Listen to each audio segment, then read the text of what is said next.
Well, hello everybody, this is Mollusk, and the secretary of my Beast Army 6 Nightmare 9 has informed me that there have been some changes to the Beast Herd rules and to the main rules and passive magic in general. That's right, 9th Age has updated, and this is going to be a whistle-stop tour of what changes have occurred.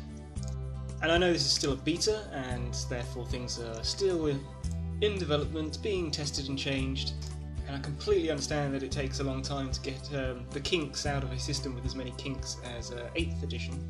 It's also great to have that flexibility to be changing rules, which will help keep the game dynamic. And also, I don't really care what changes are made. If something gets a little bit worse, something gets a little bit better, then it's, yeah, no, that's all fine. It challenges you to play in a different way, and that's great. But I'm going to be honest, it's going to piss me off if they change things too regularly. It's hard enough for me to try to learn these rules anyway, and I cannot be doing with relearning all this minutiae. Once they finally do get things established, then an update once a year would be fine. But more than that is probably not cool. So let's do this. The green highlighted text are the changes, and thank goodness they did this. So the real change to my Primal Instinct that I can see is that you have to make the reroll rather than just may make the reroll. Units with the Drunkard rule, if they're ambushing they have to be sober. Models with pack tactics always have pack tactics. Looted boons means you have to change from drunk or sober to drunk at the start of any player turn. Oh, that's what it was before. It seems that models don't change their drunken state when they merge with other units that are in a different drunken state. For totems, characters can now cast all 4 totem bound spells in one magic phase. Maybe they could have done that before. There's no maximum to the characters that can take the totems, and it doesn't look like they get their reroll anymore. Gonna be honest, don't know what that change means for champions. I didn't know spells could be infantry. If someone wants to explain that to me, they're more than welcome. With the totem rules, hard target just basically means a -1 to hit with shooting attacks, and the Blackwing totem charge distance has changed to be less extreme, I guess. In magical items, we've lost Brag's Thighbone, and to be honest, whoever was going to take that. They've just cleared up the rules for the Impaler with its no negative to hit modifiers, and you can't ambush with it. Aegor's Flayed Hide no longer gives you an armor save, which was fine because it was only giving you a 6-up anyway. The Chalice of Dark Rain has been re-added to the army list, which basically hurts the enemy shooting in the first turn of the game. Seed of the Dark Forest now 1 use only. Who was using this for more than 1 use? And now can't be placed on top of enemy units. Pillager Icon can't affect character mounts, which becomes a little bit more important with some changes later. And this is a pretty big one. The Banner of the Wild Herd is now 25 points, but it is now only 1 use only, and only affects wild horns, but to be honest, who was using it for anything else anyway? So that might be making some people unhappy. To be honest, it was so good as to be an always take, and I guess that's why they've toned it down. Which is fine, really. So Minotaur Warlord, Lord of Bulls has changed, there's no more Minotaurs in core, which I always found surprisingly hard to fit anyway. But now basically all Minotaurs don't lose Frenzy so long as this Warlord is alive, which is pretty nice. The Gnarled Soothsayer, the Lord level wizard, became a bit cheaper, and can ride a chariot for cheaper.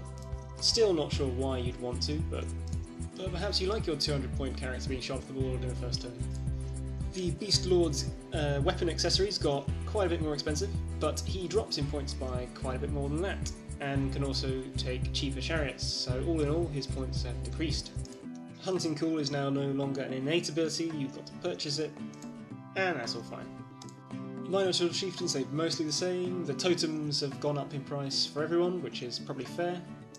Although your Battle Standard Bearer Minotaur Chieftain will be a little bit more expensive because the shield has gone up in price. Soothsayer has to purchase his ambush ability and can ride the chariot for cheaper, so you can have 2 pincushions. The Beast Chieftain has got cheaper. His weapon options are a little bit more expensive, his totem's gone up again, his ambushes now got to be purchased, but I like that 55 points. Because a character wall is now looking like a viable option again, and I did like running that in 8th. You can also ride a chariot for cheapy cheapness, and now we're looking at some credible pincushion saturation, by which I mean you can have so many chariots and characters in them that some of them are probably going to live. Centaur Chieftain's got a teeny bit cheaper, and can now get an extra wound if he's the general, which makes him a little bit more of a takeable choice in, I guess, smaller points games. Would have been nice to have a Centaur Lord, but what are you going to do? So Wildhorn Herds, cheaper. No, what are you doing? This means I have to take more of the buggers to fill up the core tax. I'm not joking. Everything getting a bit cheaper is you know, it's worrying me. I mean, cheap heroes is good because you can fill up the special slots more, but cheap core, ugh. I'm gonna have to be bringing so many of these guys now. They lost their armor, big whoop, and now have to pay for ambush. Mongrels look like they may have got a bit more expensive, but now you have to take them at base in units of 20. Spears are now 0.5 points a model. You've got to pay for ambush, and they've lost in significance, which means they're not going to see the board. For me, anyway, which is a shame. Mongrel Raiders, again, much cheaper per model, but you have to start with a unit of 10, which means more arrows, so you might kill one, you know, goblin a game. But again, it's just putting more core models on the board, and Jesus Christ. I'm sorry, guys, I know I'm moaning. It's just a personal thing.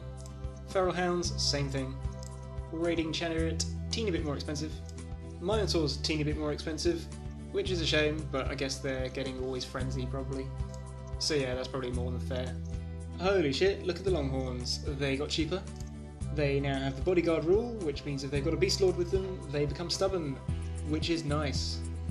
And if you really want some shock troops coming in and not being shot too much, so you can even ambush them. So yeah, these guys got good, and they were pretty damn good before. Centaurs cheaper, with some slightly more flexible weapons options. I think the Light Lance is just +1 strength, whereas the Lance is +2 on the charge. Gargoyles even cheaper, great. Raise the Touch Chariot, same price, but they've got the option for this Hunting Horn, which will improve other things' charges by +1. Not sure that's worth it for 30 points. But they do get +1 to their impact hits, so you can potentially be doing 7. Hooray! Briar Beast, teeny bit more expensive. Cyclops now has a minimum range on his rock thrower. So Gortax got a bit worse. They stayed the same points, they lost their shooting defense, they're now stubborn 9 instead of stubborn 10. And now if you're taking more than one Gortak, then you can't take more than one Minotaur Warlord. I don't know who was doing that, but it sounds like one of the game developers got boned a bit hard by one of these lists.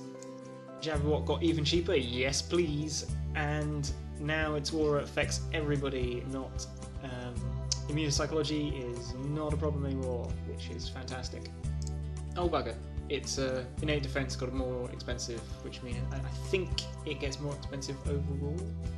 Yeah, it's now 155 without the breath weapon, whereas before it was 150. Oh well.